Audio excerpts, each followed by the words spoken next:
अगर आप कामयाबी पाना चाहते हो तो आप जुनून से दोस्ती कर लो। नमस्कार, मैं हूं खुशबू राय और ये कहानी है उस शहंशाह की जिसने अपनी शक्ति को शान के साथ अपने नसीब को एक ऐसे रास्ते पर ले गए जहां वो थे तो अकेले, लेकिन बड़े मियां ने इनकलाब की वो शोले लगाई कि इस अर्जुन ने कामयाबी से दोस्ती कर ली, कभी कूली बनकर तो कभी अपने जादू से अजूबा बनकर। इस लाल बादशाह ने साबित कर दिया कि अग्निपथ पर चलकर आज का अर्जुन बना जा सकता है।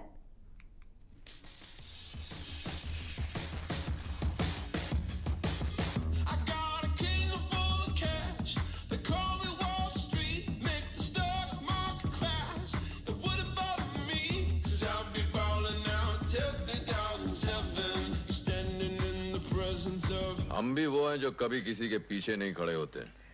जहां खड़े हो जाते हैं लाइन वहीं से शुरू होती है।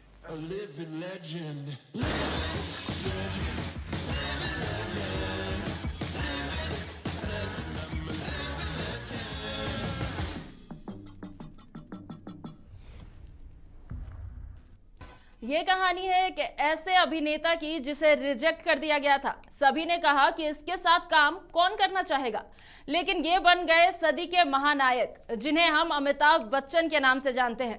बदलते वक्त के साथ अमिताभ ने एक से बढ़कर एक सुपरस्टार्स के साथ काम किया। नए दौर के कलाकारों को ये भी कहा कि बुढ़ा होगा तेरा बाप।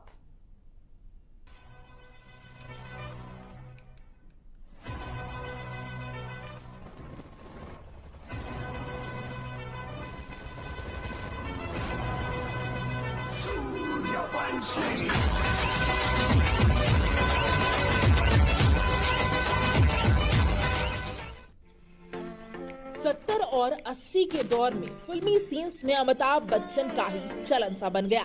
अब बात चाहे ब्लॉकबस्टर मूवी डॉन की हो या फिर मर्द की, एक्शन के देसी से लेकर विदेशी फ्लेवर तक ऑडियंस को उनका हर रूप पसंद आया और उनकी ये लोकप्रियता यही नहीं रुकी। फ्रेंच डायरेक्टर फ्रांसावा ट्रूफो ने उन्हें वन मैन इंडस्ट्री तक कह डाला।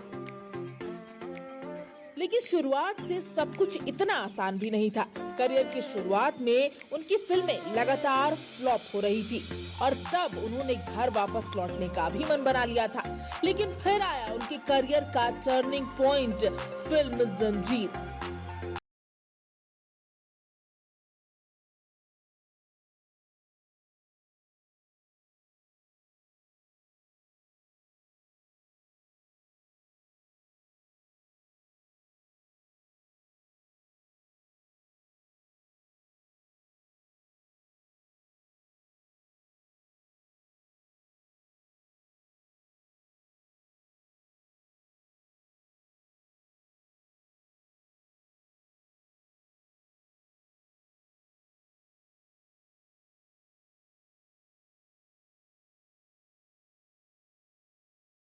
उनकी फिल्में अच्छा बिजनेस कर रही थी, लेकिन अचानक 26 जुलाई 1982 को फिल्म कुली की शूटिंग के दौरान उन्हें गंभीर चोट लगी और इतनी गंभीर चोट लगी कि उन्होंने फिल्म इंडस्ट्री को छोड़ने तक का फैसला ले लिया। दरअसल फिल्म के एक एक्शन सीन में अभिनेता पुनीत इस्सर को अमिताभ को मुक्का मारना था और उन्हें मेज से टकराकर जमीन पर गिरना था। लेकिन जैसे ही अमिताभ मेज की तरफ कूदे, मेज का कोना उनके आंतों में लग गया और उनका काफी खून बह गया। कंडीशन इतनी खराब हो गई कि ऐसा लगने लगा कि वे मौत के करीब है। लेकिन लोगों की दुआओं ने काम किया और अमिताभ बच्चन ठीक हो गए। लेकिन कुली में लगी चोट के बाद उन्हें लगा कि वे फिल्में नहीं कर पाएंगे और उन्होंने अपने पैर राजनीति में बढ़ा दिए। उन्होंने 8वें लोकसभा चुनाव में अपने गृह क्षेत्र इलाहाबाद की सीट से उत्तर प्रदेश के पूर्व मुख्यमंत्री एचएन बहुगुणा को काफी ज्यादा वोटों से हराया। लेकिन कह सकते हैं कि उनके अंदर का कलाकार नहीं माना और राजनीति में कुछ समय रहने के बाद उन्होंने दोबारा फिल्मों का रुख कर लिया। फिल्मों से एक बार फिर उन्होंने वापसी की और फिल्म शहंशाह हिट हुई। इसके बाद अग्निपथ में निभाए गए उनके किरदार का हर डायलॉग आज भी सबकी जुबान पर है। क्या नाम क्या है तुम्हारा? विजय दीनानाथ जॉन, पूरा नाम। बाप का नाम दीनानाथ जॉन, माँ का नाम सुहासिनी जॉन। गांव मांडवा, उम्र 36 साल 9 महीना 8 दिन। 16 घंटा चालू है। तुम कभी नहीं सुधरोगे। काय को सुधरेगा? हाँ? ये दुनिया बहुत बिगड़ी हुई है गायतुंडे साहब। हाँ? अमिताभ बच्चन काफी लंबे समय से गुजरात पर्यटन के ब्रांड एम्बेसडर भी है और खासकर टीवी की दुनिया में उनकी एंट्री भी इसी वक्त हुई थी। हालांकि उस समय बड़े पर्दे के कलाकारों का छोटे पर्दे पर आना काफी रिस्की माना जाता था, लेकिन केबीसी के होस्ट बनने के बाद उन्होंने इसकी पूरी परिभाषा ही बदल दी। देवियों और सज्जनों के साथ उन्होंने बुलंदियों के जो झंडे गाड़े, उसने टीआरपी के सारे रिकॉर्ड तोड़ दिए। कौन बनेगा करोड़पति? देवी और सज्जनों। वैसे तो अगर उनकी जिंदगी के हर तस्वीर की हम बात करने लग जाएं, तो शायद एक किताब भी कम पड़ जाए। वैसे बताते चलो कि उन पर कई किताबें भी लिखी जा चुकी हैं, जैसे Amitabh Bachchan the legend, Amitabh the making of a superstar, या फिर looking for the big B Bollywood. और अब आखिर में बात उनकी सोशल कनेक्टिविटी की। वैसे तो हर दिन उनके घर के बाहर फैंस की भीड़ लगी ही रहती है, लेकिन बिग बी सोशल मीडिया पर भी अपने फॉलोअर्स को निराश नहीं करते। फेसबुक, इंस्टाग्राम से लेकर ट्विटर तक बिग बी काफी एक्टिव है। यही कारण है कि सोशल नेटवर्किंग साइट्स पर उनके फैंस लाखों करोड़ों में हैं। अपने करियर के दौरान उन्होंने कई पुरस्कार जीते, जिसमें सर्वश्रेष्ठ अभिनेता के तौर पर 3 राष्ट्रीय फिल्म पुरस्कार भी शामिल है। इंटरनेशनल फिल्म फेस्टिवल और कई अवार्ड समारोहों में उन्हें कई पुरस्कारों से सम्मानित किया गया है और वो 14 फिल्म फेयर पुरस्कार भी जीत चुके हैं। उपलब्धियां तो कई हैं, लेकिन लोगों से जो उन्हें प्यार मिला है और आज तक मिल रहा है, उसकी तो कोई गिनती ही नहीं है। तो बस इसी प्यार के साथ हमारे महानायक को एक बार फिर से a very happy birthday big B. तू खुद की खोज में निकल, तू किस लिए हताश है? तो चल, तेरे वजूद की समय को भी तलाश है, समय को भी तलाश है। जो तुझसे लिपटी बेड़ियां, समझ न इनको वस्त्र दूं। जो तुझसे लिपटी बेड़ियां, समझ न इनको वस्त्र दूं। ये बेड़ियां पिघाल के बना ले इनको शस्त्र तू, बना ले इनको शस्त्र तू। तो आज बात हो रही है महानेता की, बात हो रही है बिग बी की, और 80 साल के जो बिग बी है वो होने वाले हैं। और छोटी सी फिल्म के जरिए, छोटी सी एक डॉक्यूमेंट्री के जरिए हमने आपको बिग बी के पूरे फिल्मी करियर को दिखाया। लेकिन अगर फिल्मों को छोड़ दे, बॉलीवुड को छोड़ दे, तो बिग बी सिर्फ बॉलीवुड ही नहीं बल्कि टीवी पर भी छाए रहते हैं। एडवर्टीजमेंट की बात करें तो वहां पर भी बिग बी का जलवा देखने को मिलता है। और अगर उनके फैंस की बात करें तो आप हो, मैं हो, या फिर छोटा छोटा बच्चा हो, हर एक बच्चे में बिग बी के अंदर, बिग बी को लेकर के जो क्रेज है उससे हर कोई वाकिफ है। और ऐसे ही कुछ लोग आज हमारे साथ जुड़ रहे हैं और उनसे खास बातचीत के लिए हमारे साथ हमारी सहयोगी है प्रभा शर्मा। तो प्रभा, कैसा लग रहा है? कुछ ही देर, मतलब अब बिग बी जो है वो 80 साल के होने वाले हैं और उनके बहुत सारे फैंस जो है हमारे साथ आज जुड़ रहे हैं। बिल्कुल खुशबू, बिग बी का जन्मदिन है और इसका असर दिल्ली, मुंबई और पूरे देश के साथ झारखंड में भी दिख रहा है। और इस दिन को और खास बनाने के लिए एक काफी खास पैनल गेस्ट का हमारे साथ यहाँ पर मौजूद है। सबसे पहले जो चेहरे हमारे साथ हैं उनसे मिलाना चाहूंगी। पहला जो नाम है यहाँ पर मुरारी लाल गुप्ता जी का है, जो कि छोटे पर्दे पर एक अब तक का सबसे रिकॉर्ड तोड़ने वाला जो धारावाहिक रहा होगा रामायण, उसमें रावण के जो सेनापति का किरदार निभाया था, वो हमारे साथ है। आपका बहुत बहुत स्वागत है सर। इसके साथ हमारे साथ दीपक सिन्हा जी हैं, जिनको आपने कई हॉलीवुड की फिल्मों और गानों में देखा होगा और उसके साथ ही काफी फेमस डांसिंग इंस्टीट्यूट पाजेब भी चलाते हैं दीपक सर। इसके साथ हमारे साथ विनोद जी हैं, जिन्होंने झारखंड के कई फिल्मों को डायरेक्ट और प्रोड्यूस भी किया है। और दैनिक भास्कर से एज अ फिल्म क्रिटिक हमारे साथ कुंदन चौधरी जी भी मौजूद हैं। तो एक आप सभी का बहुत बहुत स्वागत है और आज के इस पैनल को और भी खास बनाने के लिए सबसे पहले आपसे ही मुरारी जी शुरुआत करूंगी। हम बिग बी महानायक का जन्मदिन आज मना रहे हैं, तो हम उन्हें महानायक कहते हैं और कहते हैं कि 80 साल के हो गए और 80 साल जो उनकी पूरी कहानी रही है, हर कहानी मतलब हर एक पन्ना एक एक कहानी बयां करता है। अमिताभ बच्चन जी से मुझे मिलने का मौका जब मैं रामायण कर रहा था तो नटराज स्टूडियो में उनकी एक फिल्म की शूटिंग चल रही थी जिसमें जयप्रदा के साथ, जयप्रदा उनकी हीरोइन थी और मेरी पहली मुलाकात उस फिल्म के शूटिंग के दौरान हुई। प्रकाश मेहरा की फिल्म थी और हम लोगों का नटराज में ही रामानंद सागर साहब का ऑफिस हुआ करता था। तो अक्सर हाँ हम लोग शूटिंग से जब भी आते थे तो पेमेंट ये वो के लिए नटराज स्टूडियो ही आया करते थे।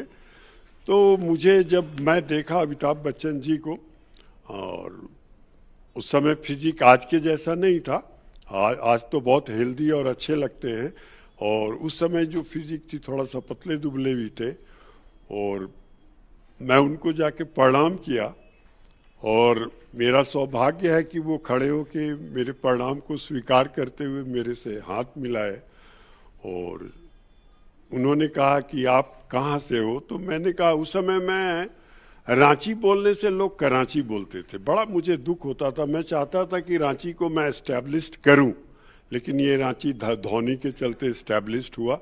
इसमें धोनी का पूरा सहयोग है और उसका लगन है। तो मैं बिहारी बोला करता था, लेकिन हमारा सौभाग्य कि अमिताभ बच्चन जी रांची को भी जानते थे और उन्हें जब जानकारी हुई कि मैं रामायण में रावण का सेनापति हूँ तो मैं उस समय उनकी प्रसन्नता का जो इजहार मेरे प्रति किया, हालांकि मैं बहुत बहुत खुश नसीब भी हूँ और मुझे बहुत अच्छा लगा। और आज 11 तारीख है, 11 तारीख को उनका 11 अक्टूबर उनका बर्थडे होता है। इसके पहले भी हम 1-2 बर्थडे उनके सेलिब्रेट में एज ए गेस्ट रहे हैं और आज समाचार प्लस का मैं शुक्रगुजार हूं कि उन्होंने मुझे उपस्थिति के लिए आज बुलाया है। और अमिताभ बच्चन, मुझे मैक्सिमम लोग लंबू ही बोलते हैं कि मेरी हाइट भी 6 फीट 2 इंच है और अमिताभ बच्चन जी मेरे को लगता है 6 फीट 3 इंच होंगे या 2.5 इंच होंगे। तो मुझे भी लोग लंबू बोलते हैं, उनको भी इंडस्ट्री में लोग लंबू ही बोलते हैं। तो ये सिमिलरिटी, बहुत बड़े आदमी हैं, मैं बहुत छोटा आदमी हूँ, लेकिन फिर भी समाचार प्लस के चलते जो उपस्थिति हुई है और आपका समाचार प्लस का बहुत बहुत धन्यवाद इस शुभ कार्य के लिए। अमिताभ बच्चन जी युग जिए, इसी तरह से हेल्दी रहें, ये हमारी शुभकामना है। Many happy returns of the day mister Amitabh Bachchan ji. आपने जिस तरीके से मुलाकात की बात की उसको थोड़ा और आगे बढ़ाऊंगी, लेकिन पहले दीपक जी आप पर आऊंगी। आपके साथ भी ऐसा कुछ एक्सपीरियंस हुआ है कि कभी मिलने का मौका या दूर से कभी अमिताभ बच्चन को देखा हो? मिलता तो प्रतिदिन हूँ उनसे। अच्छा। और प्रतिदिन उनका जन्मदिन भी मनाता हूँ, सोता हूँ उनकी तरह, उठता हूँ उनकी तरह, सोचता हूँ, बहुत करीब महसूस करता हूँ। अभिनय में भी उनसे कुछ सीखने का प्रयास करता रहा हूँ और बहुत अच्छा लगता है। सिर्फ अमिताभ, और कुछ नहीं दिखता है मुझे। आज उनको जन्मदिन की खास बधाइयाँ मेरी ओर से। समाचार प्लस को बहुत बहुत धन्यवाद। मेरे अंदर तो नहीं, पूरी दुनिया के अंदर अमिताभ हैं, लेकिन मैं एक छोटा सेवक हूं और उन्हें अपना सब कुछ मानता हूं। आपने यहाँ पर सोच की बात की दीपक जी कि एक एक्टर मतलब उनकी तरह सोचना चाहता है, तो वो क्या सोच रहती है? क्योंकि उनका जो कैरेक्टर रहता है काफ़ी वर्सेटाइल, कॉमेडी से लेकर के एंग्री, सब कुछ किरदार लोगों को काफ़ी पसंद आया। तो आप उसको किस तरीके से देखते हैं? देखिए, उनको अगर आप उनका 1% भी अपने अंदर ले लेते हैं ना, तो आप एक पूरे इंसान को, एक पूरे कलाकार को जी लेते हैं। और वो तो हमारे वेद भी हैं अभिनय में और वो अंत भी हैं। तो उनसे शुरुआत होती है और अंत भी उनसे मेरे हिसाब से होता है, क्योंकि मैं भी जिन गानों में उनके चलते मुझे ऐसे कई गाने मिले हैं जॉलीवुड में जो हूबहू उनके गाने के रिमिक्स हों या उस टाइप से मिलते हैं। और मेरे कई रिमिक्स सॉन्ग्स भी हैं जो अमिताभ बच्चन बेस्ड सॉन्ग्स रहे हैं। तो मुझे बड़ा अच्छा लगता है, उनके कई स्टाइल्स में कॉपी करता रहा हूँ शुरू से, बचपन से। तो ये बहुत मुझे अच्छा लगता है। सिर्फ एक्टर्स ही नहीं, मुझे लगता है जो उनके फैंस होते हैं वो भी उनके डायलॉग, चलने और ड्रेसिंग सेंस को कॉपी जरूर करते हैं। यहाँ पर विनोद जी हमारे साथ है। सर यहाँ कह रहे थे कि जैसे अमिताभ बच्चन अपने साथ एक दौर लेकर के आए थे, कि उस समय जब वो आए थे तो चॉकलेटी और रोमांटिक हीरोज राजेश खन्ना हो गए, मनोज कुमार, उनका दौर चल रहा था। उस समय एंग्री यंग मैन आए और उसके बाद तो एक दौर चल गया, उसके बाद ऐसे और भी कई हीरोज आए उसी कैरेक्टर और रोल प्ले के साथ। ये बहुत अच्छा सवाल आपने किया है। दरअसल जो रोमांटिसिज्म था वो ख़त्म हो चुका था अमिताभ के आने के साथ, और अमिताभ के ज़माने से वो एंटी हीरो का कंसेप्ट आया। एंटी हीरो का कंसेप्ट हिंदी फिल्मों में बहुत नया था, साहित्य में तो वो आ चुका था, हॉलीवुड की फिल्मों में आ चुका था, लेकिन हिंदुस्तान में नहीं आया था। लेकिन एंटी हीरो का जो कंसेप्ट आया और वो बहुत सक्सेसफुल हुआ और अमिताभ बच्चन बहुत सक्सेसफुल हुए। उस समय की जो सामाजिक परिस्थितियाँ थीं हमारी जिस देश की, कि यहाँ का युवा बहुत परेशान हाल था। वो जैसे किसी से बदला लेना चाहता हो, जैसे किसी को मारना चाहता हो, उसके अंदर एक गुस्सा भर गया था। उस गुस्से को, उस नफरत को अमिताभ ने आवाज़ दी, इसलिए अमिताभ बच्चन बहुत पॉपुलर हुए। और वो जो मारते थे लोगों को, जो घूंसे मारते थे, तो दर्शक बहुत खुश होता था। उसके अंदर की जो तड़प थी, उसके अंदर का जो एंगर था, वो जैसे टूटता था, ख़त्म होता था और वो तालियां बजाता था। और इसको पहचाना सलीम जावेद साहब ने, और सलीम जावेद के ही क्रिएशन थे अमिताभ बच्चन, इसलिए कि पहले अमिताभ को उनके हाइट देखकर, उनके कलर को देखकर लोग बहुत आश्वस्त नहीं थे कि इतने बड़े एक्टर हो जाएंगे, लेकिन सलीम जावेद को ये यकीन था कि अमिताभ बच्चन बहुत बड़े एक्टर होंगे। दूसरी खूबी अमिताभ की है उनका डिक्शन, बहुत अच्छी और बहुत खूबसूरत हिंदी बोलते हैं वो। हिंदुस्तान के फिल्मी जगत में बहुत से एक्टर्स तो आज भी हिंदी नहीं बोलना जानते। बहुत से लोग पंजाबी बोलते हैं, बहुत से लोग बंगला बोलते हैं हिंदी में, बहुत से लोग मराठी बोलते हैं, लेकिन अमिताभ बच्चन वो एक पहले एक्टर हैं जो बढ़िया हिंदी, शुद्ध हिंदी, खूबसूरत हिंदी। और वो थोड़ा एक्सेंट आ जाता है अपने नेटिव लैंग्वेज का। नहीं, वो हिंदी बोलते हैं, नेटिव नहीं। ये नहीं कि वो उनके भोजपुरी बोलते हैं या माघी बोलते हैं या अवधी बोलते हैं। जैसे दूसरे एक्टर जो हैं, जैसे आप सदाशिव को ही ले लीजिए, वो लगता है जैसे कि मराठी एक्टर है। दारा सिंह को ले लीजिए, लगता है कि पंजाबी एक्टर है। इवन बहुत सारे एक्टर्स हैं इस तरह के, लेकिन अमिताभ बच्चन में ये बात नज़र नहीं आएगी। दूसरी खूबी है कि अमिताभ बच्चन की डिक्शन बहुत खूबसूरत है, मॉड्यूलेशन बहुत ज़बरदस्त है। हमारे बहुत से एक्टर्स मॉड्यूलेट करना नहीं जानते हैं, बहुत से एक्टर्स ये नहीं जानते कि उनको हाथ कहाँ रखना है। हाथ जब हम स्टेज पे होते हैं या फिल्मों में होते हैं, बड़े कठिन परिश्रम से हमको हाथ उठाने पड़ते हैं। वो अमिताभ बच्चन को पता है कि हाथ कहाँ रखना है, डिक्शन क्या करना है, मूवमेंट कैसे करनी है, और उनकी जो मॉड्यूलेशन है वो तो कमाल की चीज़ है, इसलिए कि वो नाभि से बोलते हैं। बिल्कुल। और कुंदन जी यहाँ पर हमारे साथ एज अ फिल्म क्रिटिक यहाँ पर बैठे हैं, तो कुंदन जी आप एज अ क्रिटिक क्या गलतियाँ, क्योंकि स्टार्टिंग में अमिताभ बच्चन के करियर में भी बहुत गलतियाँ निकाली गई थी, उनकी आवाज़ को रिजेक्ट कर दिया गया था, हाइट पर की हाइट बहुत ज़्यादा है, पतले दुबले से हैं, आप क्या कहेंगे?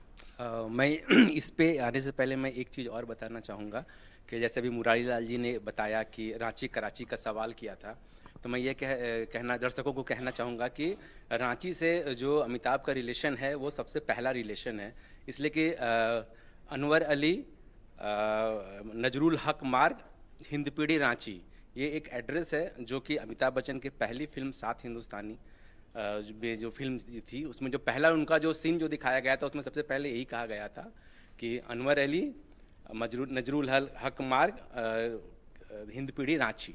तो ये अमिताभ जो हैं वो हम लोग से, खासकर हम रांची वासी या झारखंड वासी से सीधे जुड़ गए हैं कि उनकी पहली फिल्म, पहला डायलॉग, पहला सीन वो रांची नाम से शुरू हुआ है।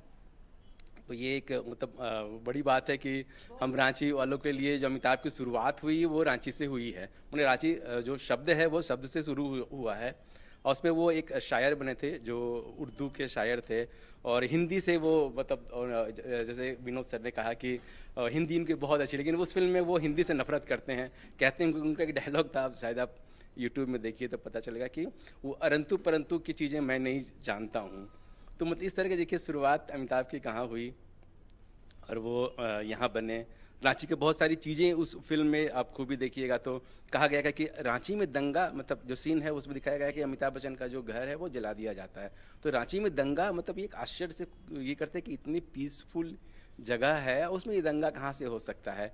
तो वो तो खैर एकता वाली फिल्म थी, उसमें दिखाया भी गया था, और ये पहली फिल्म के लिए उन्हें नेशनल अवार्ड मिला एज ए डेब्यू एक्टर का अवार्ड शुरू हुआ था उस समय। अभी नेशनल अवार्ड में वो नहीं है वो अवार्ड, लेकिन जब अवार्ड था तो उनको दिया गया था 69 में।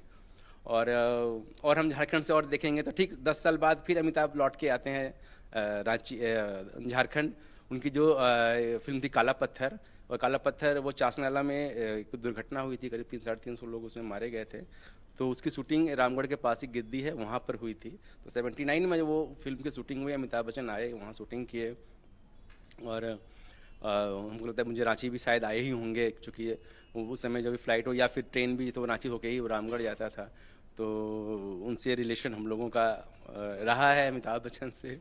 अहम चीज़ यहाँ पर कुंदन जी ने बताई कि किस तरीके से रांची से इतना खास मतलब कि रिश्ता है अमिताभ बच्चन का। उनकी पहली फिल्म का पहला डायलॉग सीन जो है उसमें रांची का उन्हें बताया जाता है। खुशबू, यहाँ पर हमारे साथ गेस्ट जो है वो जुड़ गए हैं और उन सभी जो है महानायक को, बिग बॉस को जो है बधाई दे रहे हैं इस दिन की। बिल्कुल बिल्कुल प्रभा, यहाँ पर जितने भी गेस्ट हमारे साथ जुड़े हैं सब यहाँ पर बिग बी को 80 के होने के लिए लगातार बधाइयाँ दे रहे हैं। हम भी उन्हें शुभकामनाएं दे रहे हैं। जैसा कि अभी प्रभा बात कर रही थी तो आपने कहा कि अमिताभ बच्चन जो है वो काफ़ी वर्सेटाइल एक्टर रहे हैं। किसी भी किरदार में उन्हें ढाल दो, वो किरदारों में नहीं ढलते, किरदार उनमें ढल जाता है। तो मैं वहाँ जितने भी गेस्ट हैं उनसे जानना चाहूँगी प्रभा कि उनके लिए अमिताभ बच्चन का कौन सा किरदार जो है सबसे ज़्यादा पसंदीदा रहा है और किसको लेकर के उन्होंने अपनी लाइफ में उसको परसीव किया है। बिल्कुल खुशबू, मुरारी जी यहाँ पर सवाल कर रही है हमारी एंकर कि आपने जैसे कि कहा कि आप उनसे बहुत प्रेरित हैं और मिले भी तो बहुत अच्छा आपको लगा, उनके किस किरदार या किस मूवी से बहुत ज़्यादा अच्छा एक फ़ैन वाली जो मोमेंट होती है वो हो गई होगी अमिताभ बच्चन? मैं उनका शुरू से फ़ैन रहा हूँ और भैया ने अभी जो बताया वो फिल्म मैं जनसर्व विभाग के द्वारा प्रदर्शित हो रही थी काली बाबू स्ट्रीट में, और हम लोग मैदान में बैठ के 1967 मैं स्कूल छोड़ के कॉलेज जाने वाला था और पहली बार अमिताभ बच्चन जी अपीयर होते हैं रांची वासी की तरह, और वो एक सफ़ेद कुर्ता और सफ़ेद पैजामा में अपीयर होते हैं और पतले दुबले मेरे जैसे, और समझ जाइए कि उनका एक डायलॉग आता, अरे रांची में राइट। 1967 में झारखंड और समाचार प्लस के द्वारा मैं झारखंड बिहार वासियों को बताना चाहता हूं कि 1967 का जो राइट यहाँ हुआ था उसको प्रदर्शित अमिताभ बच्चन ने अपने फिल्म में एक डायलॉग के द्वारा किया था, और वो डायलॉग था, अरे रांची में राइट। और वो सीन मेरे दिल में था, और अमिताभ बच्चन मेरे प्रेरणादायक है, उनके द्वारा ही मैं प्रेरित होकर बम्बई गया। मैं बॉम्बे से मॉडलिंग किया हूँ, रामायण किया हूँ, मनोज कुमार जी का भारत के शहीद किया हूँ, राजेश मित्तल की हिंदी फीचर फिल्म बिरसा किया हूँ, और अभी मिश्रा जी की फिल्म अजब सिंह की गजब कहानी गोविंद नामदेव के साथ मेरे शॉट्स थे, और एवरीबडी अप्रिशिएटेड। मैं बम्बई में जब शूट कर रहा था एसएल स्टूडियो ट्रॉम्बे में विश्वजीत के साथ, लोग बहुत अप्रिशिएट किए थे, और इसका पूरा श्रेय हमारे अमिताभ बच्चन जी को जाता है। और अमिताभ बच्चन जी की प्रेरणा से मैं इतने चीज़ों को पाया हूँ, और आपका शुक्रगुजार हूँ। अगेन मैं बोलता हूँ, many many happy returns of the day mister Amitabh Bachchan ji. बिल्कुल बिल्कुल प्रभा, अभी इसी बात को और भी आगे बढ़ाएंगे, पर उससे पहले एक बहुत ही खूबसूरत तस्वीर अपने दर्शकों को दिखाना चाहूंगी। जैसा कि हम सब जानते हैं कि अमिताभ बच्चन ने कई किरदार निभाए, कई किरदारों में वो ढल गए। शायद यही कारण है कि अमिताभ बच्चन के दुनिया भर में सबसे ज्यादा फैन मौजूद है। लेकिन आज हम आपको एक ऐसे अमिताभ से मिलवाने जा रहे हैं जिन्होंने अमिताभ को अपने में ढाल लिया है। चलिए ले चलते हैं हमारे सहयोगी मोइजुद्दीन के पास, जो इस अमिताभ के साथ खुद मौजूद है। सरजमीन हिंदुस्तान, अस्सलाम वालेकुम। जनाब, मेरा नाम बादशाह खान है। इश्क मेरा मजहब, मोहब्बत मेरा ईमान। मोहब्बत जिसके लिए फरहाद ने पहाड़ों का सिरा चीन कर दूध की नदियां बहा दी, जिसके लिए मजनू ने सैराब की खाक छानी और आज भी जिंदा है तारीख बनकर। उसी मोहब्बत के लिए काबुल के ये पठान हिंदुस्तान के सरजमी से मोहब्बत का खैर मांगने आया है। आज माइस कड़ी है हौसला बुलंद है। जीत हमेशा मोहब्बत की हुई है, सदियों से ही होता आया है और यही होता रहेगा। अमिताभ बच्चन की बात करें तो अमिताभ बच्चन का झारखंड से एक पुराना रिश्ता है, क्योंकि जब वो झारखंड आए थे तो राजधानी रांची के सिसई होटल में ठहरे थे। आज अमिताभ बच्चन के किरदार और उनसे जुड़े विभिन्न बिंदुओं पर बात करेंगे। हमारे साथ इस मुद्दे पर बात करने के लिए रांची के हिंदपीढ़ी के शाहिद रजा जी हैं, जिन्हें जूनियर अमिताभ के नाम से भी लोग जानते हैं। अमिताभ जी, बहुत बहुत स्वागत है आपका शाहिद जी समाचार प्लस में। शुक्रिया। शाहिद जी, सबसे पहले बात करेंगे कि अमिताभ बच्चन ने 80 बरस अपने पूरे कर लिए। अमिताभ बच्चन ने कभी एक फिल्म आई थी उनकी 70 के दशक में, 7 हिंदुस्तानी, बिल्कुल उस 7 हिंदुस्तानी पिक्चर में उन्होंने हिंदपीढ़ी का जिक्र किया था और ये भी कहा था कि हिंदपीढ़ी में कोई अप्रिय घटना की बात। तो ऐसे में आपको भी लोग अमिताभ के नाम से जानते हैं, शाहिद जूनियर अमिताभ के नाम से जानते हैं। जी। आप अमिताभ बच्चन के जन्मदिन पर कैसे देखते हैं, उन्हें क्या कुछ कहना चाहेंगे आज? देखिए, अमिताभ बच्चन आज के महाकसदी नायक हैं। आज 80 कह लें, आज 80 के दशक में पहुंच गए हैं वो, और उनका जन्मदिन आज है। और मैं कामना करता हूं कि वो 10-20 साल और वो फिल्मी जगत से जुड़े रहें। यही हमारी कोशिश है और हमारी कामना है कि वो कुछ और लंबी उम्र पाएं, जो दर्शकों को मनोरंजन करते रहें, देते रहें। आज देखिए कितना विख्यात है कौन बनेगा करोड़पति चल रहा है। शाहिद जी, अमिताभ बच्चन किसी परिचय के मोहताज नहीं। आप उनके जैसे अपने आप को कब से देखते हैं और क्या कुछ मन में था और कैसे उनकी एक्टिविटी, क्या कुछ आप? देखिए, सबसे पहली बात तो ये है कि जब हम 6th-7th क्लास में पढ़ रहे थे, उस वक्त से जो है कभी कभी मौका मिलता था तो हम लोग फिल्म देख लेते थे।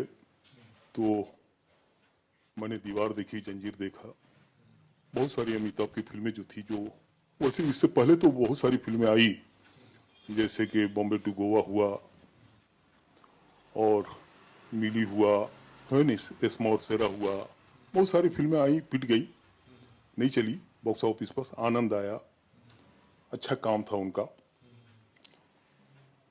जब सलीम जावेद का कहानी मिला उनको फिल्म और दीवार और जंजीर में, तब से रातों रात वो स्टार हो गए। और फिर उस जमाने में तो राजेश खन्ना सुपरस्टार थे, लेकिन इनके आने के बाद कुछ माहौल चेंज हुआ और सलीम जावेद की हिस्टोरी जो है, कहानी जो है, मिलता गया इनको। और वो हेरा फेरी हुआ, खून पसीना हुआ, बहुत सारे ऐसी फिल्में हैं, है ना, वो सलीम जावेद का कहानी मिला इनको और रातों रात वो फिर सुपरस्टार हो गए वो।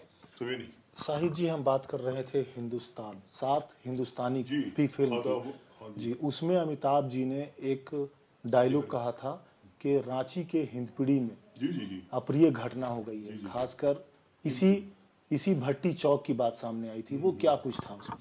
देखिए, ऐसी कोई बात नहीं थी, कुछ वारदात हुई थी।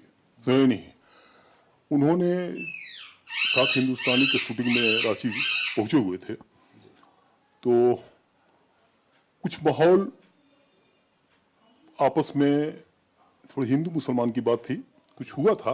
वो सिसई होटल में थे, तो उन्होंने एक बात कहा था कि कुछ अप्रिय घटना हो गई है हिंदपीढ़ी में, समझे नहीं, और खास करके भट्टी चौक का भी नाम लिया उन्होंने, समझे नहीं। तो कोई बहुत बड़ा मैटर नहीं था, समझे नहीं, लेकिन वो बात को उन्होंने कहा, समझे नहीं जी। नाम विजय, पूरा नाम विजय दीनानाथ चौहान, बाप का नाम मास्टर दीनानाथ चौहान, माँ का नाम सुहासिनी चौहान, गांव मांडवा, उम्र 36 साल 9 महीना 8 दिन, ये 16वां गड्ढा चालू हुई। काई को सुधरेगा, काई को सुधरेगा, जो सुधरा गया ऊपर।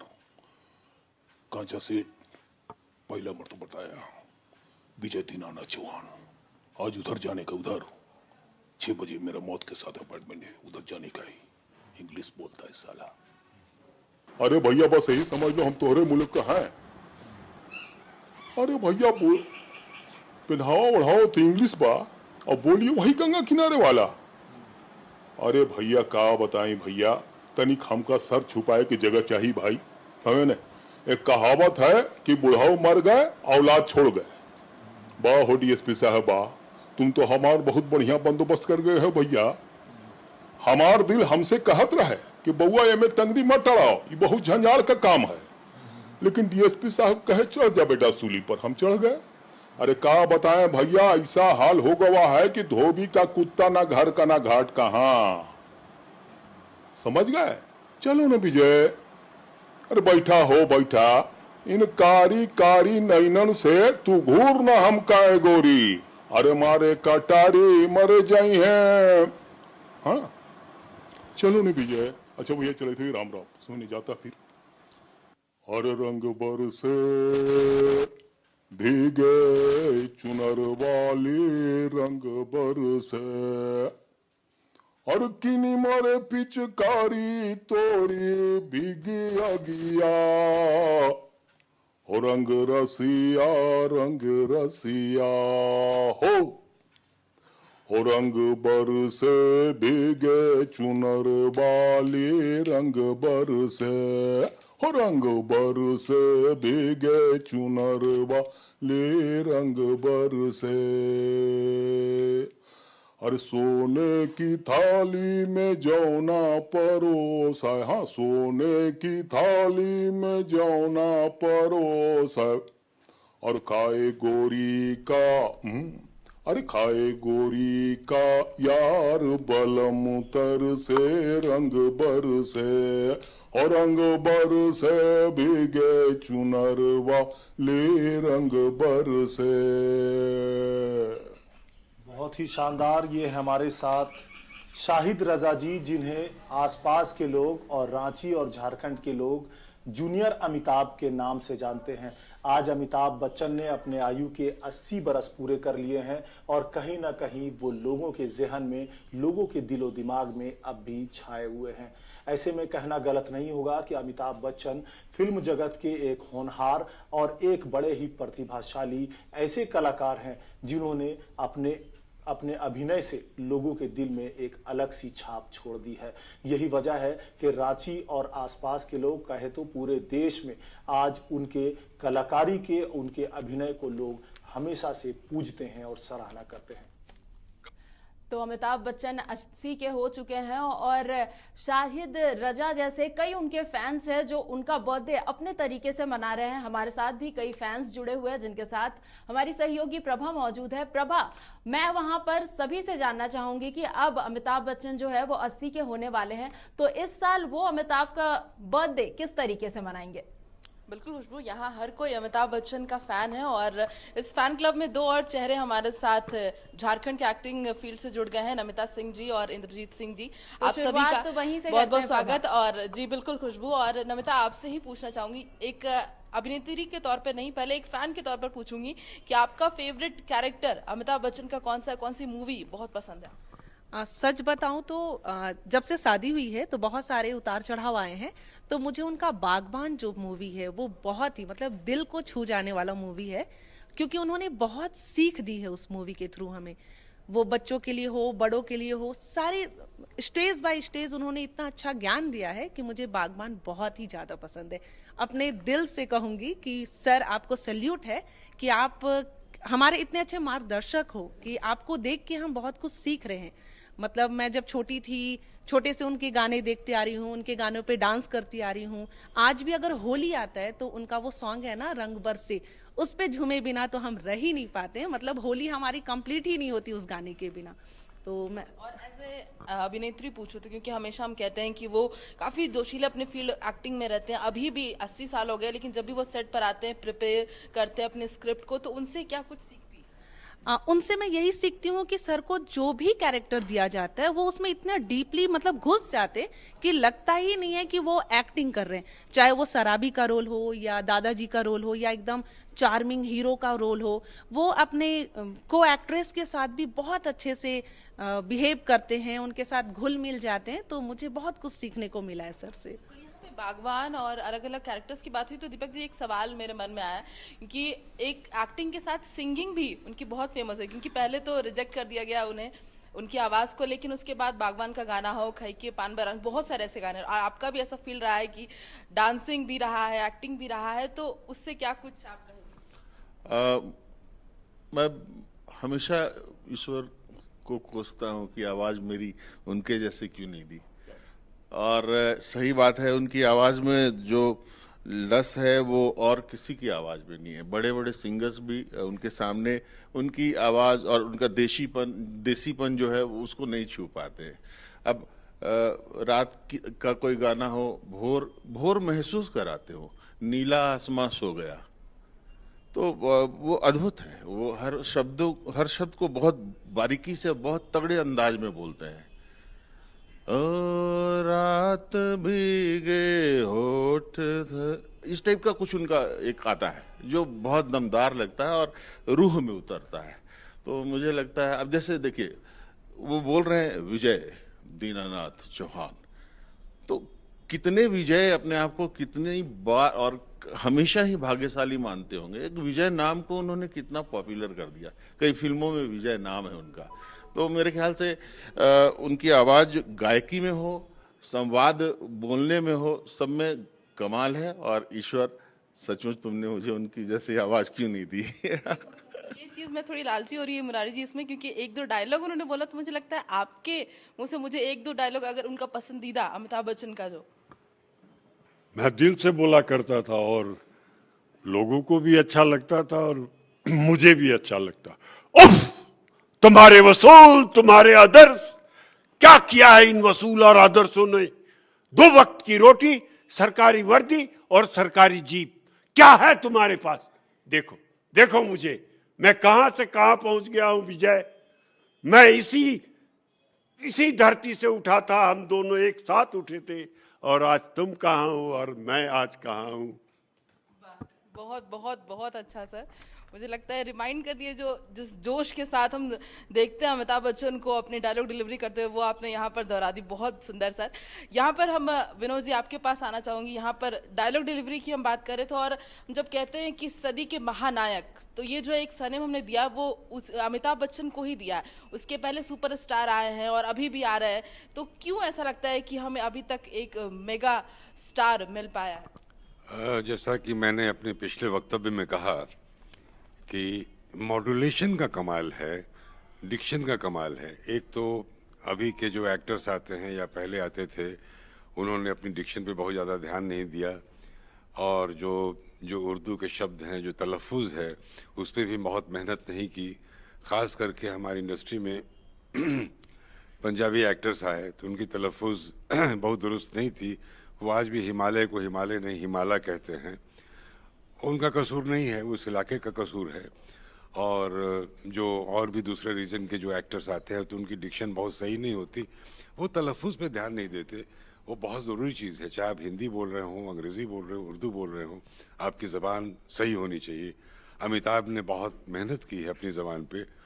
दूसरी चीज़ है, ज़बान के अलावा जो मॉड्यूलेशन है, मॉड्यूलेशन जो है एक्टिंग का बहुत बड़ा उसूल है। अगर आपके पास मॉड्यूलेशन नहीं है, आप उतार चढ़ाव नहीं जानते हैं डायलॉग डिलीवरी में, तो आप अच्छे एक्टर नहीं हो सकते, कभी नहीं हो सकते। वो जो अंदर की जो गहराई है, जो अमिताभ की आवाज़ में जो गहराई है, और जिस गहराई से वो बात करते हैं, तो मैं जब अपने कभी कभी मेरे पास स्टूडेंट्स आते हैं तो मैं पूछता हूँ तुम कहाँ से बोलते हो, तो कहते हैं कि भाई अजीब सा सवाल सर आपने पूछा, मैं तो मुंह से बोलता हूँ। मैं कहा नहीं, मुंह से नहीं बोलना है एक्टिंग में तुम्हें अपनी नाभि से बोलना है। अमिताभ को देखो, वो नाभि का इस्तेमाल करते हैं, और उससे बोलने के लिए जो वॉइस कल्चर हमारा है, जो वॉइस को बहुत सही करना है, उसके बहुत सारे प्रयोग होते हैं जो हम लोग अपने वर्कशॉप्स में बताते हैं बच्चों को कि वॉइस कल्चर कैसे होता है, वॉइस की हम जो है सो कैसे उसको और डेवलप कर सकते हैं, थ्रो कैसे बना सकते हैं। तो अमिताभ के पास 2 चीज़ें हैं, एक तो आँखों की अभिव्यक्ति, आँखें अमिताभ की बोलती हुई आँखें हैं। वो चाहे रोमांस का सीन हो, गुस्से का सीन हो, नफरत का हो तो अमिताभ की आंखें बोलती हैं, और आवाज़ तो खैर बोलती ही बोलती हैं। जी यहाँ पर हम बात करें कि जो भाषा की हो गई, उच्चारण की बात हो गई, एक्सप्रेशंस की बात हो गई, लेकिन आजकल जो नए कमिंग एक्टर या एक्ट्रेसेस हैं वो ड्रेसिंग सेंस पर और अपनी बॉडी फिटनेस पर, इस पर थोड़ा ज़्यादा ध्यान दें। अब ऐसा है, बॉडी तो फिट होना चाहिए, इसलिए कि कहा गया है कि body is a language. Body बहुत खूबसूरत होनी चाहिए। बॉडी जो है ऐसी होनी चाहिए कि आप कोई भी देखे तो फिदा हो जाए आप पर। आपको जिम भी जाना चाहिए, लेकिन अभी के वक्त में कुछ ऐसा हो गया है कि लोग एक्टिंग से ज़्यादा जिम पे ध्यान दे रहे हैं, तो वो एक्टिंग कम हो गई है, पहलवानी ज़्यादा हो गई है। तो मेरे ख्याल से there should be mixture between acting and gym. इतना हम जिम नहीं करें कि एक्टिंग भूल जाएं, और इतना भी एक्टिंग नहीं करें कि हम किसी मोटे एक्टर की तरह हो जाएं। तो एक डिसिप्लिन तो मेंटेन करना होगा। देखिए, अमिताभ बच्चन तो जिम नहीं जाते, और बहुत से एक्टर्स हैं जो जिम नहीं जाते, ऐसा कुछ नहीं है। But gym is a fashion this days. If you are not going to the gym, you are not mod. आपको जिम जाना है। बहुत से एक्टर्स जाते हैं, वो जिम में बहुत वक्त बिताते हैं। जिम जाना चाहिए, बहुत अच्छी चीज़ है। योगा करनी चाहिए, एक्सरसाइज करनी चाहिए, लेकिन आपको एक्टिंग भी जाननी होगी। और एक्टिंग के लिए आपके पास मूवमेंट होना चाहिए, बॉडी लैंग्वेज होना चाहिए, आंखों का एक्सप्रेशन होना चाहिए, हाथ कैसे रखना है वो जानना चाहिए। ये सारी खूबियाँ हमें अमिताभ बच्चन में मिलती हैं। और एक बहुत बड़ी बात मैं बताना चाहूँगा, जो बहुत कम लोगों को मालूम है, कि हिंदी फिल्मों की जो स्क्रिप्ट है वो अंग्रेज़ी में लिखी जाती है। मुझे बहुत दुख के साथ कहना पड़ता है। बंगला फिल्मों की स्क्रिप्ट बंगला में लिखी जाती है, तमिल फिल्मों की स्क्रिप्ट तमिल में लिखी जाती है। चौधरी जी ध्यान दीजिएगा, लेकिन हिंदी फिल्मों की स्क्रिप्ट, आप कभी मेरे घर आएंगे तो देखेंगे हिंदी फिल्मों की काफ़ी स्क्रिप्ट है मेरे पास ओरिजिनल, जो अंग्रेज़ी में लिखी हुई है अभी तो। लेकिन अमिताभ बच्चन डिमांड करते हैं अपने प्रोड्यूसर से, डायरेक्टर से, कि मेरे पास पूरी स्क्रिप्ट हिंदी की होगी तभी मैं तुम्हारी फिल्म करूँगा। कुंदन जी, यहाँ पर अमिताभ बच्चन की ही बात करें, माफ कीजिएगा, तो यहाँ पर हम बॉडी की बात कर रहे थे, फिटनेस की जरूरत, आजकल जिमिंग का ट्रेंड हो गया, लेकिन उस समय क्या दौर रहा होगा कि इतना ट्रेंड और क्रेज था अमिताभ बच्चन? जी, अमिताभ का क्रेज जो था उस दौर में मुझे नहीं लगता कि और किसी का हो पाया। उनसे पहले जो राजेश खन्ना थे वो 3-4 सालों के लिए सुपरस्टार बने, आए गए, लेकिन जो अमिताभ का जो शुरू हुआ, वो सोचिए वो दौर जो हमारे जब पिताजी लोग थे उस समय का, उसके बाद फिर हम लोग आए, और आज हमारे जो बच्चे हैं वो भी उनके फ़ैन हैं एज ए केबीसी के द्वारा। सिर्फ केबीसी क्यों, आप देखिएगा तो अभी जो फिल्में आ रही हैं, इस साल उनकी 4 फिल्में आ चुकी है। उनकी झुंड आ गई है, रनवे आ गई है, ब्रह्मास्त्र आ गई है, अभी उनके नेक्स्ट उनके मंथ उनकी रिलीज होने वाली है ऊंचाई। ये फिल्म सूरज बड़जात्या जो हम आपके कौन के जो डायरेक्टर है वो बना रहे हैं, और पूरी फिल्म उन पे बेस्ड है। साथ में और 2 कैरेक्टर एक्टर हैं, मोमिन ईरानी और अनुपम खेर, लेकिन मेन अमिताभ बच्चन ही है। तो आप सोचिए कि जो डायरेक्टर जो सबसे बड़ी सबसे हिट फिल्में बना रहा है, हम आपके कौन, मैंने प्यार किया, अब वो अमिताभ बच्चन को लेकर एक फिल्म बना रहा है ऊंचाई, और उसमें वो लीड रोल निभा रहे हैं। ब्रह्मास्त्र देखिए आप, उनकी एक्टिंग देखिए आप फैन हो जाएंगे।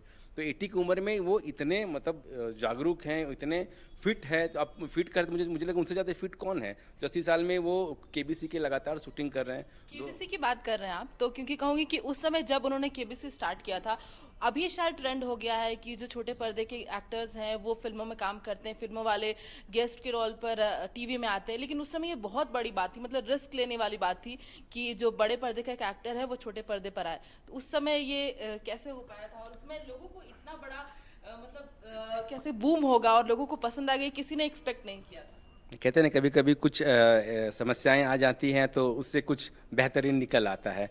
और अमिताभ का जीवन को आप देखिएगा तो आप मतलब मोटिवेशन का जो ये चीज़ है ना, वो अमिताभ बच्चन के पूरे जीवन में फैला हुआ है। अमिताभ बच्चन जब दूसरी पारी में आए और उनकी कुछ फिल्में मृत्युदाता से शुरू हुई, लाल बादशाह वगैरह नहीं चली, फिर उन्होंने मिस वर्ल्ड का जो ऑर्गेनाइज यहाँ करवाई इंडिया में, उनसे उनको बहुत घाटा हुआ और उनके कुछ बहुत सारे कर्ज वगैरह हुए। तो वो तो चूँकि बड़े पर्दे के स्टार थे, लेकिन परिस्थिति ऐसी आई कि उन्हें छोटे पर्दे की ओर रुख करना पड़ा। और फिर वो क्या रुख किए कि उन्होंने पूरे फिल्म मतलब टीवी इंडस्ट्री का पूरा यही बदल दिया, पूरा ट्रेंड ही बदल दिया। एक नई परिभाषा एक लिख दी कि कैसे आप एक अपनी जो डिग्निटी के साथ जो एक क्या था, छोटा पर्दा अभी तक आप नाटक हो या गाने हो या फिर जो सीरियल से एक तरह का हो जाता था, जिसमें बड़े लोग आने में, बड़े एक्टर आने में बहुत कतराते थे। लेकिन अमिताभ बच्चन जब आए और जिस सहजता से और जिस सरलता से उन्होंने पूरे देश को दीवाना बना दिया, और रात 9 बजे वो रामायण वाला, जो कभी रामायण महाभारत की जगह जो सुनसान सड़कें होती थी, वो उनके आने से टीवी पे फिर रात में होने लगी। तो वो अब क्रेज़ देख लीजिए। मैं भी 2001 में गया था वहाँ केबीसी का सेट पे, हॉट सेट नहीं गया था लेकिन पीछे बैठा था, मैंने उनको देखा। इसके पहले भी जब मैं FTI में पढ़ता था पुणे में, तो हम लोग स्टूडेंट बस से बॉम्बे गए, तो हम लोग का सबसे पहला ठिकाना कहाँ था ना, जलसा अमिताभ बच्चन का। भाई उनको देखना है। और संडे का दिन वो भीड़, वो आज भी देखिए वही क्रेज, वही भीड़ जो हम लोग मतलब 20 साल पहले यदि हम लोग देखे थे, तो वो 20 साल बाद भी और उससे भी पहले वो क्रेज कायम है। और वो सिर्फ अमिताभ बच्चन ही हैं जो ये कर सकते हैं। आप कैरेक्टर देखिए ना, आप एक फिल्म पा देखिए, उसमें अमिताभ बच्चन बने 13 साल का बच्चा। मतलब एक 13 साल का बच्चा का जो एक्टिंग है वो 70 साल का अमिताभ बच्चन निभा रहे थे। और उसके बाद वो फिर 78 की उम्र में वो 100 टू नॉट आउट कर रहे हैं, जिसमें वो 102 साल के बुजुर्ग बने हैं। तो ये वैरायटी जो है, इससे पहले मुझे नहीं लगता कि किसी एक्टर में दिखी है और न किसी एक्टर में दिखेगी। तो ये एक one and only Amitabh Bachchan है जो वो इस तरह के कैरेक्टर निभा सकते हैं, और मतलब इतनी शान से निभा सकते हैं कि आप विश्वास नहीं कीजिएगा कि वो पा में वही अमिताभ बच्चन है, या 100 टू नॉट आउट में फिर वही अमिताभ बच्चन है। इसलिए हम उन्हें महानायक कहते हैं। यहाँ पर इंद्रजीत जी भी हमारे साथ हैं, तो हम उनके सफ़र की बात कर रहे थे। कुंदन जी भी कह रहे थे कि उनकी जो पूरी जो सफ़र है, जर्नी रहा है एक्टिंग करियर में, वो खुद बहुत ही मोटिवेटिंग है। और ऐसा नहीं है कि जब वो टॉप पर थे, बहुत सारी मूवी आई थी, उसके बाद एक डाउनफॉल भी हुआ था, और उसके बाद फिर दोबारा उभरे वो। शायद वो छोटे पर्दे से ही क्यों ना इसकी शुरुआत हुई। आप इसे कैसे लेते हैं, आप भी एक्टिंग में? देखिए, अगर उनके मतलब दोबारा गिर के और उभरने की बात है, इसको लेते हैं तो आप शुरू से ही इनको ले लो। जब मतलब बहुत सारे रिजेक्शन का इनको सामना करना पड़ा। ये रेडियो के लिए इंटरव्यू दिए, वहाँ पे उनको रिजेक्ट किया गया इनके आवाज़ के ये से। वैसा आवाज़ वाला पहले कोई वहाँ पे नहीं था, जिसके चलते बाद में वो वही आवाज़ हम लोगों के लिए मतलब क्या भारत का पहचान बन गया एक तरह से। हम लोग उसको कॉपी करते हैं, चाहे जो भी डायलॉग हो। उनके कान के बारे में बोला गया कि भाई उनका कान बड़ा है और उसको छुपा के रखना चाहिए। बाद में वही वीक पॉइंट जो है सो मतलब ये अपने आप को इतना मतलब सशक्त तरीके से पेश किए कि मतलब लोगों में वो हेयर स्टाइल एक बन गया कि कान को ढक के चलना। तो ऐसे ही मतलब बीच में आया था, वो कुछ प्रयोग कर रहे थे और उनकी फिल्में नहीं चली, उनकी ABCL कंपनी डूब गई। और जैसा कि कुंदन चौधरी जी ने बताया कि भाई वो मिस वर्ल्ड या कुछ वो जो किया था उस समय जो है उनका डाउनफॉल आया। लेकिन कहते हैं ना कि बस लगातार अगर प्रयासरत रहो तो आप सफल होगे ही, चाहे वो कोई भी वे हो। इनका सबसे बड़ा पॉजिटिव पॉइंट जो है वो ये है कि ये टाइमली हैं। बाकी जो एक्टर्स हैं वो 1 घंटा 2 घंटा 4 घंटा, कोई 8 घंटा भी लेट पहुंचते हैं, लेकिन ये सेट पे 5 मिनट पहले पहुंचते हैं। तो इनका ये जो टाइमली होना भी है ना, ये इनका सबसे अच्छा गुण है। और यही इनको जो है सो सफल बनाया, और ये दोबारा लोगों के दिलों पे फिर से मतलब राज कर पाए, और KBC जैसा छोटे पर्दे पे मतलब शो लेके आए और सफल हुए। नमिता जी, एक बार फिर से आपके पास आना चाहूंगी, क्योंकि आप महिला भी हैं, तो एज अ मतलब लेडी फैन फॉलोइंग अलग है अमिताभ बच्चन की, तो आप उस पर क्या कहेंगे? मैं सच में यही कहूंगी कि एज अ लेडी होने के बावजूद मैं अमिताभ बच्चन जी को बहुत पसंद करती हूँ। और मैं क्या, मुझे लगता है कि पूरे भारत की महिलाएं अमिताभ बच्चन जी को बहुत पसंद करती हैं, क्योंकि उनकी एक अलग पर्सनैलिटी है, उनका हाइट है, उनके डायलॉग्स हैं, उनके सारे कैरेक्टर जो हैं वो मतलब बहुत अटैच करते हैं हमें। मतलब कभी कभी तो सच बताओ तो ऐसा फील होता है काश ऐसे ही हस्बैंड मिले, और लकली मिले भी हैं, हाइट अच्छी है और एक्टिंग भी करते हैं। बट अमिताभ बच्चन जी जो गुरु है हमारे लिए, जो क्या बोलूं, उनके लिए तो शब्द ही कम पड़ जाते हैं कि हम उन्हें कैसे बताएं, किस तरह से उनके बारे में हम उनकी तारीफें करें और उनकी अच्छाइयों को हम बताएं। जितना बोलिए उतना कम है। तो कभी ऐसा मौका मिला या कोशिश की कि अमिताभ बच्चन से मिल पाए? बिल्कुल दिली इच्छा है कि मैं सर से मिल पाऊँ। बहुत बार मुंबई भी गई हूँ, शूटिंग में भी बहुत लोगों से मिली हूँ, लेकिन शायद अभी तक वो लक नहीं आ पाया मेरे पास कि मैं सर से डायरेक्ट मिल पाऊँ। बट उम्मीद बरकरार है कि लाइफ में एक बार उनसे मुलाकात मेरी जरूर होगी। मुरारी लाल जी, आप तो एक बार मिल चुके हैं, तो अब लगता है कि अब दोबारा मिलेंगे तो क्या कहेंगे? मैं एक बार मिल चुका हूँ, मिले हुए 1987-88 जब मैं रामायण कर रहा था और वो जयप्रदा के साथ वो फिल्म कर रहे थे। और आज का दिन है, आज का अमिताभ बच्चन अगर मैं मिलूं तो वो अंदाज और आज का अंदाज काफी अंतर में होगा। हम लोग बराबर पे खड़े होंगे और मैं आपको समाचार प्लस के तरफ से विश्वास दिलाता हूं कि मैं अमिताभ बच्चन से बहुत जल्द अवश्य मिल रहा हूं। ये झारखंड और बिहार के लोगों के लिए एक संदेश है। ये सीक्रेट जो था वो हमें पता चल गया। समय कम है, आखिरी सवाल दीपक जी आपसे रहेगा। हम बर्थडे मना रहे हैं महानायक का, जो न्यू जनरेशन अपकमिंग जनरेशन है एक्टर एक्ट्रेसेस की, क्योंकि रेस उतनी होगी फील्ड में और भी ज़्यादा लोग इस रेस में दौड़ रहे हैं कि एक्टिंग में जाना है, वो स्टारडम पाना है, तो क्या कहेंगे उनसे, क्या सीख लेनी चाहिए अमिताभ बच्चन से? सर को खा जाओ, पी जाओ। हाँ, ऑफ कोर्स पंक्चुअल बहुत होना होगा, बहुत साधक होना होगा, उच्चारण पे बहुत पकड़ होना होगा, ज्ञान की कमी नहीं रखनी होगी, तो आप जो कमिंग जनरेशन है वो सर के कहीं किनारे पहुंच पाएंगे। अभी जो कमिंग जनरेशन है उनसे आप कांटेक्ट में भी रहते होंगे, तो उनसे मिलते हैं तो ऐसा कुछ क्रेज देखते हैं? असल में उनमें खुद इतना रमा गया हूँ कि दूसरे नहीं दिखते। मुझे लगता है कि मैं कुछ कर लूँ और फिर बच्चे भी साथ में कर ले, लेकिन हाँ, आज के कलाकारों के लिए उतनी दीवानगी आज के जनरेशन में नहीं है जितनी उनके लिए है। तो मेरे ख्याल से sir will be on the top और नए बच्चे हमेशा ही अमिताभ बनना चाहेंगे। क्योंकि शुरू से ही दीपक जी आप कह रहे थे कि मैं अमिताभ बच्चन को सुनता हूँ, सोचता हूँ, तो आपको कोई पर्सनल एक्सपीरियंस जरूर जानना चाहूंगी कि ऐसा कुछ रहा है एक्टिंग को लेकर? नागपुरी फिल्मों में और एल्बम्स में रहा हूँ, तो उस समय बाल बड़े थे, थोड़े उनके जैसे बाल भी थे, तो गांव वाले लोग थोड़ा वैसा कुछ कुछ बोलते भी थे, तंग करते थे, और बड़ा मजा आता था कि चलो कुछ तो सर के बारे में सुनने को आया, या उस जैसा कुछ तो फील आ रहा है। तो सर जैसा फील आता था कभी कभी। इसका रीजन ये था कि उनके टाइप के गाने कुछ मिलते थे काम करने के लिए मुझे। तो अब विनोद जी आपसे भी आखिरी सवाल रहेगा, क्योंकि हमने जैसे अपकमिंग एक्टर एक्ट्रेसेस की बात की कि अब वो थोड़ा जुनून कम हो गया है, वो जो पहले क्रेज रहता था, या हम लोग स्क्रिप्ट, जैसे अभी भी अमिताभ बच्चन की हम बात करें कि अभी वो जब सेट पर जाते हैं तो स्क्रिप्ट बिल्कुल अच्छी तरीके से पढ़ते हैं, प्रिपेयर करते हैं, तो उनके लिए क्या कहेंगे जो आने वाले फील्ड में यहाँ पर आना चाहते हैं? ये तो बहुत ही डिफिकल्ट सवाल है, इसलिए कि दो तरह के लोग मुझे मिलते हैं आज के ज़माने में। एक वो जो बहुत जल्दी से बहुत कुछ बन जाना चाहते हैं, और वो जब नृत्य करते हैं, जब दीपक जी के इंस्टीट्यूट में जाकर के कुछ सीख लेते हैं, तो उन्हें लगता है कि मैं भी एक डांसर हूँ और डांसर बन जाऊँगा। कुछ लोग किसी एक्टिंग स्कूल में जाकर के एक एक्टिंग सीख लेते हैं, लेकिन अभिनय बहुत बहुत बड़ी साधना है, ये साधना करनी पड़ती है। अभिनय कोई मजाक नहीं है। आप जब भरत मुनि का नाट्य शास्त्र पढ़ेंगी तो आपको पता चलेगा कि नाटक क्या है, और नाटक को पंचम वेद कहा गया है। नाटक के बाद ही ये फिल्मों का दौर आया है। फिल्म बहुत पुरानी विधा नहीं है, 100 साल की विधा है, जबकि नाटक बहुत पुरानी विधा है, हजारों साल की विधा है।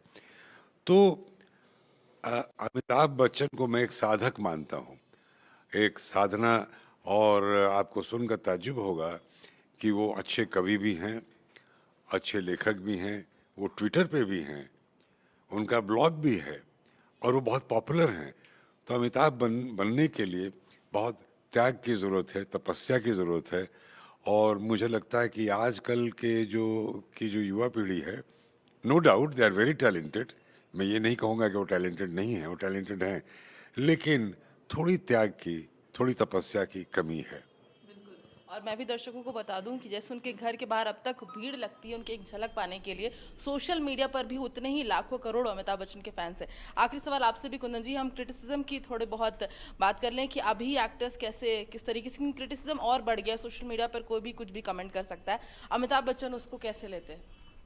मुझे नहीं लगता कि अभी तो वही हैकर्स का मतलब हेटर्स का ज़माना है और लोग अमिताभ बच्चन का जहाँ तक आप देखिएगा तो उनके मतलब लगभग फैन सब जगह है। उनकी कोई भी चीज़ वो जो भी करते हैं और वो बहुत सोच समझ के करते हैं और यदि कुछ उनको कमी लगती है तो वो फ़ौरन उसको वापस भी कर लेते हैं। अब देखिए अभी एक कुछ पान मसाला वगैरह का विवाद हुआ था, वो उन्होंने उस पर उसको किया, लेकिन जैसे ही लोगों ने उसके विरुद्ध कुछ कहा वो फ़ौरन उन्होंने पैसे नहीं देखे और उसे छोड़ दिया।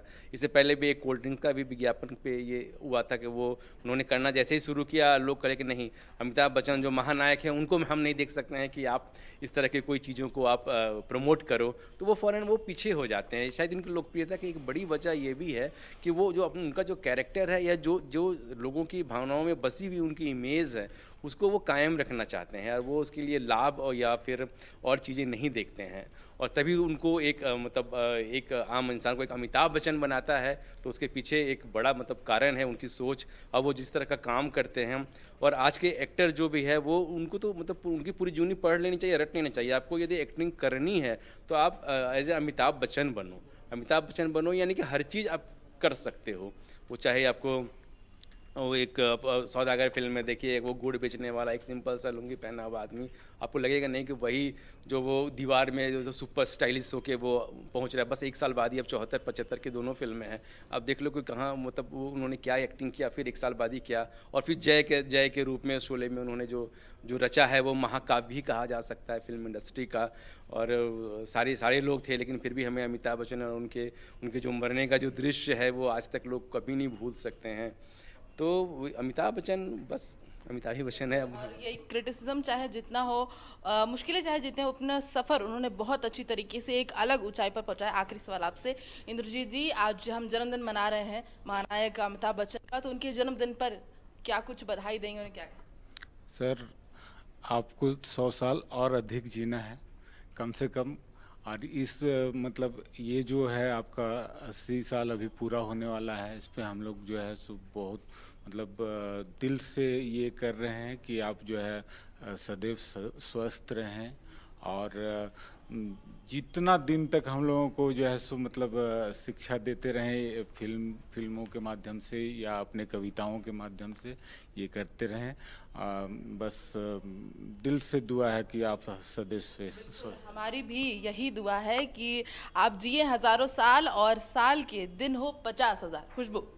बिल्कुल प्रभा, जिस तरीके से हमने अभी खास बातचीत की हमारे गेस्ट से, जिस तरीके से उन्होंने अमिताभ बच्चन के बर्थडे को लेकर जो भी शुभकामनाएं दी, जो भी बातें कही, वो अपने आप में काफ़ी सराहनीय है। और जिस तरीके से उन्होंने अपने आप को कहीं ना कहीं अमिताभ बच्चन से बहुत कुछ सीखा है और वही मैसेज दर्शकों को भी देने की कोशिश की। तो अगर हम बात कर रहे हैं अमिताभ बच्चन की, तो उनका स्क्रीन प्रेजेंस हो, उनकी डायलॉग डिलीवरी हो, उनकी एक्टिंग हो, उनके किरदारों की बात कर ले, जिस तरीके से उन्हें सराहना मिली है वो शायद ही किसी एक्टर को मिली होगी।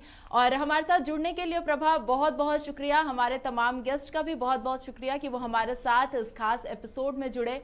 और जैसा कि हम सब जानते हैं कि बिग बी जो है 80 के हो चुके हैं और समाचार प्लस की पूरी टीम और उसके साथ साथ हमारे दर्शकों की तरफ से अमिताभ बच्चन को जन्मदिन की हार्दिक शुभकामनाएं। फिलहाल मुझे दीजिए इजाजत, नमस्कार।